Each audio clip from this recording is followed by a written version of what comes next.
ہمیں تو وہ کہانی بھی اسلام کی غربت کی یاد آتی ہے کہ جب احد کے اندر 70 شہیدوں کے لاشیں پڑے ہوئے ہیں تو حضرت صفیہ حضور کی پھپھی اپنے بھائی حمزہ کے لیے 2 چادریں لے کر کے کفن کی آتی ہے، تو حضور علیہ السلام نے فرمایا کہ جس قبر میں حمزہ کو دفن کیا جائے اسی قبر میں مصعب بن عمیر کو بھی کفن دیا جائے اور دفن کیا جائے، اور کہا میرے چچا کے لیے اس کی جو بہن میری پھپھو جو 2 چادریں لے آئی ہے، کہا 1 چادر ہم مصعب بن عمیر کو دیں گے۔ یہ مصعب بن عمیر کون ہے؟ تاریخ پڑھو، کتنی دل آویز تاریخ ہے۔ مکے میں ایک امیر ترین خاتون ہے جس کے بیٹے کا نام مصعب ہے، اور وہ اپنے بیٹے کو اتنا خوبصورت لباس پہناتی ہے اور اتنے خوبصورت خوشبو اور عطر اس کو لگاتی ہے کہ مصعب بن عمیر جن گلیوں سے گزرتے تھے دیر تک وہ گلیاں مہکتی رہتی تھی۔ لوگ کہتے تھے یہاں سے مصعب گزر کے گیا ہوگا اس لیے یہ گلیاں مہک رہی ہیں۔ اچھا پھر مصعب پہ نظر پڑتی ہے میرے محمد عربی کی، تو مصعب بن عمیر حضور کی زلفوں کا اسیر ہو جاتا ہے۔ ماں کافرہ ہے، جب پتہ چلتا ہے تو اس کا لباس بھی چھین لیتی ہے، سہولتیں اور آسودگیاں بھی واپس لے لیتی ہے۔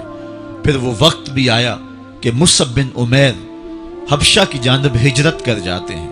مکے کے حالات کچھ تھوڑے سے خوشگوار نظر آئے تو وہ حبشہ سے واپس مکے جب پلٹے تو ان کے بدن پہ جو چادر تھی وہ جگہ جگہ سے پھٹی ہوئی تھی۔ میرے آقا کریم علیہ السلام نے دیکھا تو حضور کی آنکھوں میں آنسو ٹپکنے لگے۔ کہا یہ وہی مصعب ہے جو اتنا خوش پوش نوجوان تھا کہ میں نے پورے مکے میں اس سے خوبصورت لباس پہننے والا کوئی دوسرا شخص نہیں دیکھا، اور آج میرے مصعب کو پہننے کے لیے جو چادر میسر ہے وہ بھی جگہ جگہ سے پھٹی ہوئی ہے۔ یہ اسلام کی غربت کی کہانی ہے، اور آج احد میں یہی مصعب بن عمیر شہید ہو جاتے ہیں اور ان کے لیے کفن بھی دستیاب نہیں ہے۔ حضور نے کہا جو میرے چچا کے لیے 2 چادریں لائی ہیں ان میں سے ایک کا کفن مصعب کو دے دو نا، اور دوسری چادر سے کفن میرے چچا کو دے دیا جائے۔ اچھا حضرت مصعب کے لیے بڑی چادر رکھ دی گئی، اور حضرت امیر حمزہ کے لیے جو چادر تھی وہ چھوٹی تھی، اگر سر ڈھانپتے تھے تو پاؤں ننگے ہو جاتے، اگر پاؤں ڈھانپتے تھے تو سر ننگا ہو جاتا۔ حضور نے فرمایا میرے چچا کا سر ڈھانپ دو اور پاؤں کے اوپر اذخر نامی گھاس ڈال دو۔ میں یہ اسلام کی غربت کی کہانی تمہیں سنا رہا ہوں، جب میرے رسول کے چچا کے لیے پورے کفن کا ٹکڑا بھی دستیاب نہیں تھا، اسلام اس وقت بھی عزت پا گیا تھا، اسلام اس وقت بھی ذلیل نہیں تھا، اسلام اس وقت بھی سر بلند تھا، اور اسلام اس وقت بھی عزتوں کی مسند پہ تھا۔ یہ اسلام کا وہ دور ہے کہ جب حضور مسجد نبوی سے باہر نکلتے ہیں تو آگے حضرت عمر و ابو بکر رضی اللہ تعالی عنہما کھڑے ہیں، چہرے کے اوپر عجیب اداسی ہے۔ کہا عمر ابو بکر اس وقت کیوں کھڑے ہو؟ عرض کی حضور بھوک نے گھر میں ٹکنے نہیں دیا، ہم نے چاہا حضور کا چہرہ دیکھ لیں تو کچھ پیاس بجھ جائے، کچھ بھوک مٹ جائے۔ حضور نے فرمایا میرا حال بھی یہی ہے، جس چیز نے تجھے گھروں سے نکالا ہے وہی چیز مجھے گھر سے نکال لائی ہے۔ چلتے ہوئے حضرت ابو ایوب انصاری کے گھر کے قریب سے گزرے،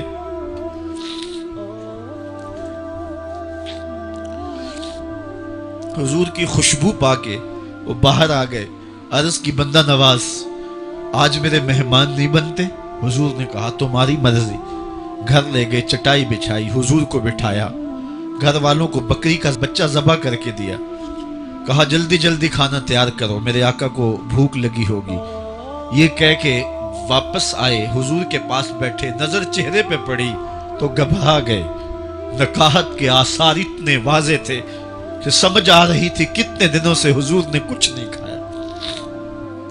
اٹھ کے باغ میں چلے گئے، کھجوروں کا خوشہ توڑا، حضور کے سامنے رکھا، کہا بندہ نواز جب تک کھانا تیار نہیں ہوتا یہ کھجوریں تناول فرمائیں۔ تھوڑی دیر کے بعد کھانا دسترخوان پہ لگ گیا، حضور سے عرض کی گئی حضور آئیں کھانا تناول کر لیں۔ حضور نے دسترخوان پر تشریف فرما ہو کر کے حضور نے کپڑا اٹھایا تو حضور نے جب دیکھا کہ کھانا ہے تو حضور نے ایک روٹی لی، اور چند بوٹیاں اٹھائیں اور ایک خادم کو بلا کر کے کہا جاؤ ہمارے گھر دے آؤ، میری بیٹی فاطمہ کتنے دنوں سے بھوکی ہے۔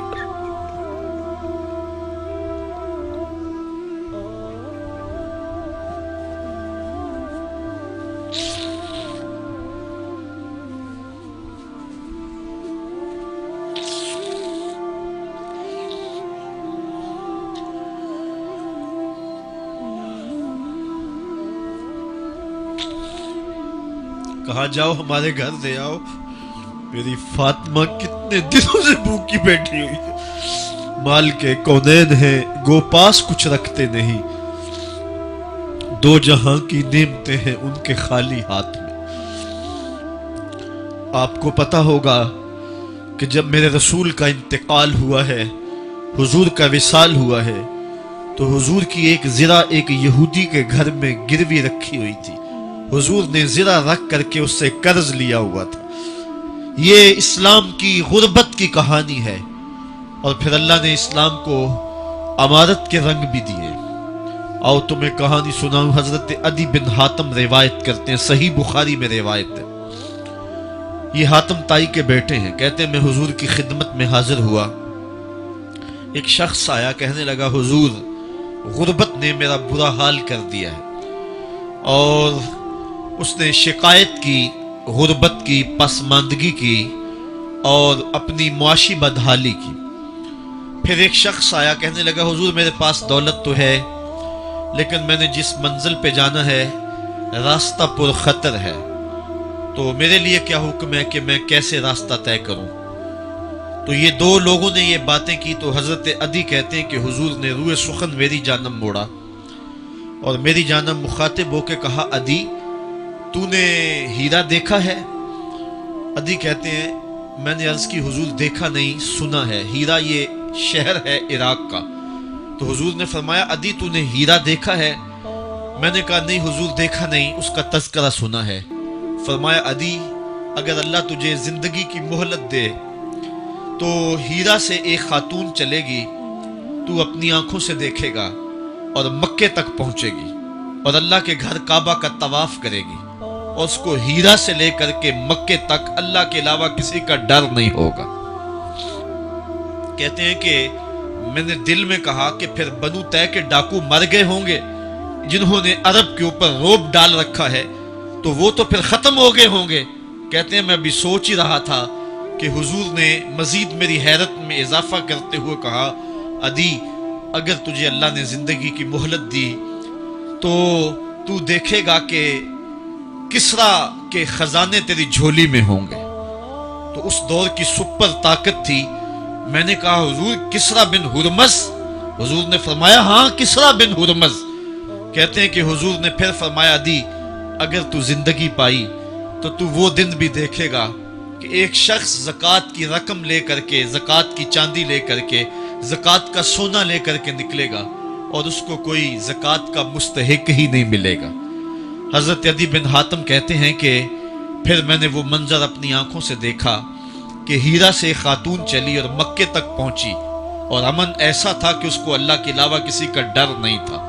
پھر وہ لمحے بھی میں نے دیکھے کہ کسرا بن ہرمز کے خزانے مسجد نبوی کے باہر پڑے ہوئے ہیں۔ تو کہتے ہیں تیسری چیز میں دیکھ نہ سکا، اور میں نے لوگوں کو کہا کہ یہ میں تو نہیں دیکھ سکا، میری شاید زندگی وفا نہ کرے، اور اگر تمہاری زندگی وفا کرے تو تم دیکھنا میرے آقا نے جو فرمایا تھا 2 باتیں تو پوری ہو گئی ہیں، اور تیسری بات تم دیکھ لو گے۔ حضرت یحییٰ بن سعید فرماتے ہیں کہ حضرت عمر بن عبدالعزیز کا زمانہ تھا، اور انہوں نے مجھے افریقہ کی جانب زکوٰۃ وصول کرنے کے لیے بھیجا۔ میں وہاں سے زکوٰۃ وصول کی، اور پھر میں زکوٰۃ لینے والے مستحقین کو ڈھونڈنے لگا، تو کہتے ہیں مجھے کوئی مستحق نہ ملا۔ پھر میں غلام پکڑتا اور اس کے پیسے دے کے اس کو آزاد کرواتا چلا جاتا۔ حضرت عمر بن عبدالعزیز کا زمانہ ہے کہ گورنر ہے عراق کا، وہ حضرت عمر بن عبدالعزیز کو لکھتا ہے کہ اتنی رقم ہے، اس کا کیا کرنا ہے؟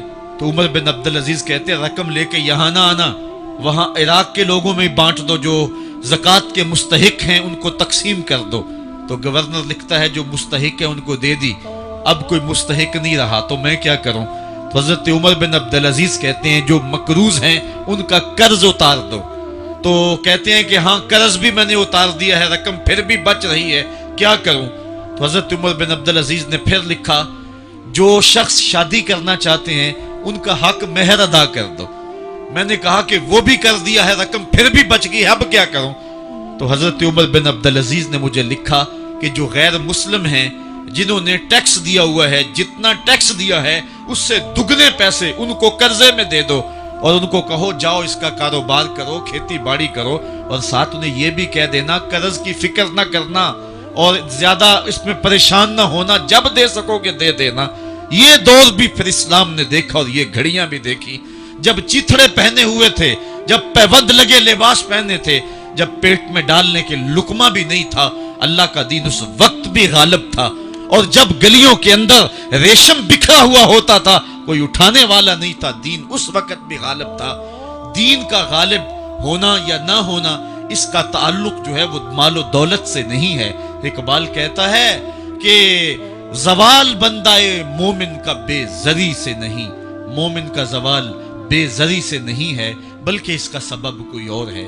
وہ سبب ڈھونڈنا ہے کہ ہم دنیا میں رسوا ہو کے کیوں رہ گئے، ہم زمانے کے سامنے تماشا کیوں بن کے رہ گئے، آج نبی کی امت پوری کائنات میں رسوا ہو کے کیوں رہ گئی، آج ہمارا تماشا دیکھا جا رہا ہے، آج بھوکے کتوں کو ہماری بیٹی اور بہنوں کے اوپر چھوڑا جا رہا ہے اور اس کا تماشا دیکھا جا رہا ہے۔ کیا ہم نے یہ دن بھی دیکھنے تھے؟ ہم نے سراغ لگانا ہے۔ دولت کی قلت اور کثرت یہ ثانوی چیزیں ہیں، ہم نے تاریخ میں دیکھا ہے، ہم کبھی مالی طور پہ کمزور تھے، رسوا نہیں ہوئے ہیں، مال زیادہ ہو گیا رسوا نہیں ہوئے ہیں، رسوائی کے سبب کوئی اور ہیں۔ آئیے تمہیں کہانی دل آویز سناؤں، اسلام کے عروج اور بانک پن کی مختصر کہانی آپ دیکھ لیں کہ حضور جب جلوہ فراز ہوتے ہیں مکے میں تو اللہ کا گھر 365 بتوں سے بھرا ہوا ہے، وہ دنیا کے اندر خدا کا پہلا گھر، اور 365 بتوں کا قبضہ ہے اس گھر کے اوپر۔ پھر حضور آئے اور دعوت دین دی، اور آقا کریم علیہ السلام نے ان بتوں کے لوث سے کعبہ کو پاک